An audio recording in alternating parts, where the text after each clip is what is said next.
Asibingelele baba uXhigu. Sibingelele kuyithimba leMtsekuwa TV. Niyabe namhlanje sihlasele ngani? Cha sesiphinde sabuya siyithimba leMtsekuwa TV1. La emhlabeni kunokuhamba sihamba kuvele ukuthi ke abantu abampisholo ngendlela zokukhonza kukhona lapha esidideka khona ukuthi sifuna ubaba uXhigu esichazisele ukuthi ke ingabe kuyiqiniso yini ukuthi uNkulunkulu akayedwa ngoba kuyavela lana ukuthi ke ngendlela abantu abakhonza ngayo bakhonza uNkulunkulu abahlukene futhi abangafani. Angibonge ithuba. Lento leyo iyinto engathi ibulalizwe ingumbulalazo lo. Uma kukhulunywa ngobhubhane ke iyona nto leyo ubhubhane. Ngizocela nje kulokho ngizoqala kafushane ngithi ama-China phila impilo ehlukile akhonzwa inkolo abizwa kuthiwa iBuddhism, akhonzwa uNkulunkulu akuthiwa uDrago, uyabona. Bayakutshela bathi bona umprofeti wabo this was Buddha, bayike bethi iBuddhism, yabona into leyo. Mawuza futhi Indians wambiza lo uNkulunkulu ukuthiwa simbize thina njengama-China. AmaNdiya anoMahatma Gandhi, uyabona. That is why anenkolo yawo futhi ayipracticeayo engafana nathiwa sibiza. Ayaphila futhi esiwabona rich ngoba nama-China rich, uyabona.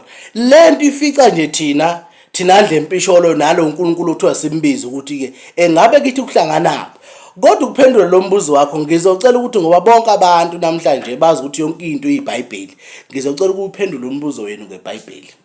Mawe eBhayibheli uExodus 3 kuverse 18 khonto ezofela lapho uthola ukuthi ngalesikhathi kuthiwa uNkulunkulu kwaIsrael wayithuma uMoses emthuma eGibhithe ethi akokhipha abantwana bamaIsrael khona. Kunenkulumo evelayo lapho ukuthi ke uyiveza yena uthi hamba uye kubantu abantu bami bayokulalela ukuthi uthini, yabona. Wena hamba nabaholi abathile bakwaIsrael nihambe niye enkosini yaseGibhithe nifike nisho ukuthi uJehova uNkulunkulu wamaHebheru ubonakele kithi. Leyo nto yodwa khonto evezayo ithi uJehova uNkulunkulu kabani kamaHebheru wamaHebheru. Kuthiwa baya e-Egypt bezwe kuthiwa hambani enkosini yakuphi yaseGibhithe hamba nabanye ama-leader Moses nifike nitshele laba nithi uJehova uNkulunkulu wamaHebheru. Shuthi lo Jehova uNkulunkulu kabani wamaHebheru. Sibuye mawuya kuJoshua 24 verse 8 verse 14 khonto evelayo uJoshua mesekhuluma ethi ke khonzani uNkulunkulu, hlanzani inhliziyo zenu qala lapho, yabona. Nikhonza uNkulunkulu yena yedwa, obona. Usethi ke mina nendlu yami siza kumkhonza uJehova. Yayizona into leyo. Noma nina funa niyikhethele nini ukuthi nifuna ukukhonza uNkulunkulu babekhonza ngokhokho bene eGibhithe nale koMesopotamia yini na. Lonto yothi ithethe uNkulunkulu kayedwa zwana le nkulumo iyakuthethe noma nifuna ukukhonza oNkulunkulu benu, oNkulunkulu babekhonza ngokhokho benu lemuva, yabona. Oshuthi okhokho babo babekhonza bani. Ngalesikhathi lapha ke kuJoshua esengasekho uMoses esefile sekuqhubeka kuJoshua utshela zasembantu bayizothi njengoba niseGibhithe benikhonza uNkulunkulu wakhona, usho ukuthi uNkulunkulu kayedwa eGibhithe kunoNkulunkulu wakhona. Mawubuya futhi lapho kunendatshana encane encathi abantu abaningi bayazi indaba kalomfana lo kuthiwa uJona. UJona mawufica ukuthi uJona wayengena emkhunjini, umkhumbi kuthiwa ubheke eThalashishi. Lo mkhumbi lokuthiwa kwagcwala amatilosi, kwagcwala abantu abahlukahlukene ngokobuzwe babo. Kuthiwa kwaJona lo wangena lapho ethi ubalekela uNkulunkulu wakhe uJehova amthumile.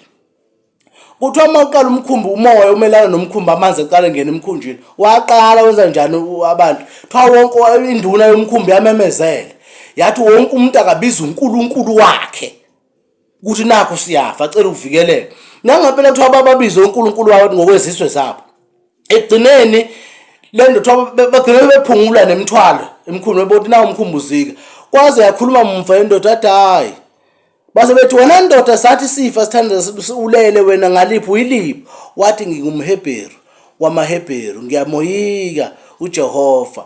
Thathani mina ningiphosa olwandle ngokuba ngiyimina, thatha mina ngithunywe eNiniva. Ngase ngibalekela uNkulunkulu bangibheke eThalashini. Lo uthi ezothi ungumHebheru. Loya osho lapha kuMoses lo uNkulunkulu evela lapha kuMoses kuqala ukuthuma abantu baze wathi futhi uJehova uNkulunkulu wamaHebheru ubonakele kimi. Lokutshela ukuthi uJehova uNkulunkulu kabani wamaHebheru. Okusho ukuthi abantu abasala bengenaNkulunkulu obani lapha. Yithi thina ndle mpisholo engakaveli uNkulunkulu wathi ubani.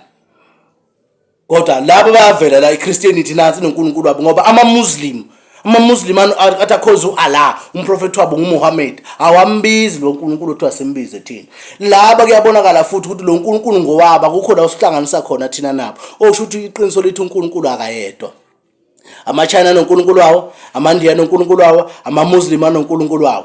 Uyabona? Njengoba nabantu abamhlophe benoNkulunkulu wabo uJehova labambiza noJesu. Inkinga iselekuthina abantu abanyama kuthiwa kunoNkulunkulu wase-Egypt. Abantu sekufuna ukuthi bazi ukuthi uNkulunkulu abantu abambisholo ubani wase-Egypt. Ngiyokuchaza ngelinye ilanga ukuthi uNkulunkulu wenu ubani. Kasibonge ithuba. Sasibongele kakhulu nathi ukuba nomprofeti uXhegu. Siyathokoza.